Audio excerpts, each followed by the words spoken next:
So this one here, I'm just gonna pull on out, and I want it thin.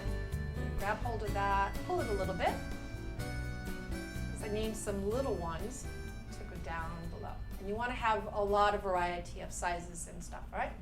So, if you don't have one of these handy little heat shacks, you can actually do this just by manipulating it, but then you have to work a lot faster with the sugar to be able to move your pieces before it fully sets up. Right? So you can just pull, and if it sets up, then you just take what's left of it, put it back into the same cup that you heated it in, and start over again. Right? Just pieces. That's all we've got here. Right? So make lots of those.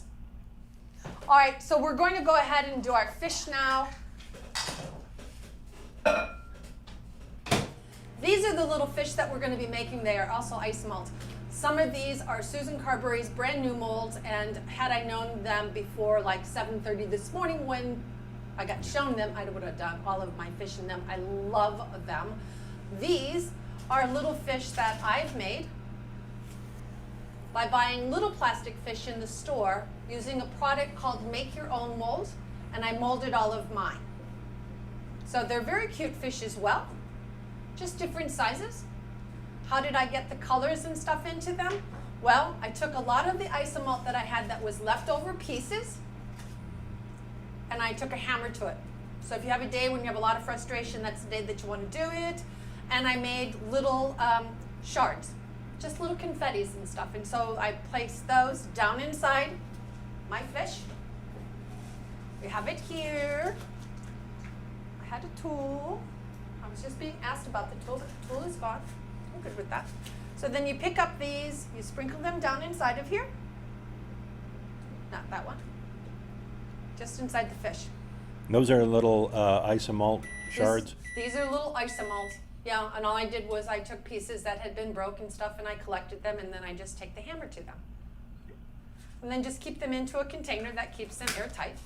Okay. So we've got these. We've got our hot Isomalt.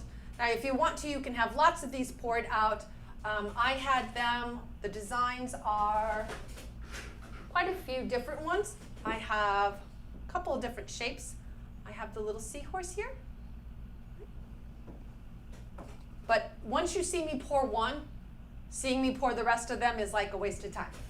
So I've put down my sugar into the one, my crushed Isomalt, and then I'm pouring the clear over it. And you can pour a yellow, an orange, any of the lighter colors over the confetti, and it'll show through. Really, really quite cool. I'm gonna make sure I get that little area up over there. Starfish has had some sprinkles down inside of it, glitter, so it'll still pick up that. Okay. So we're gonna put that over there. These are going to dry, and as soon as they dry, we'll pop them out. This one here, I have this entire box of all of these goodies for us. This is what a desiccant looks like. What is it, I'm sorry? It's called a desiccant. It's an absorbent, and it takes the moisture out of things. So traveling with these pre-made, I made sure I had one of those in there so that it wouldn't pick up any moisture, and they're nice and dry. And even once they dry, they stay dry then. All right, so I have all of these. Look at the fun we're gonna be playing with here, folks. So I pre-made all of them. Look at this little guy. How cute is he? All right, so we've got all of those. So that's as simple as this. Use your molds, crush your sugar, pour into it, and then we'll have all of these little pieces here. And they pop out really quick and easy, so as soon as those get done, we'll get that out of the way.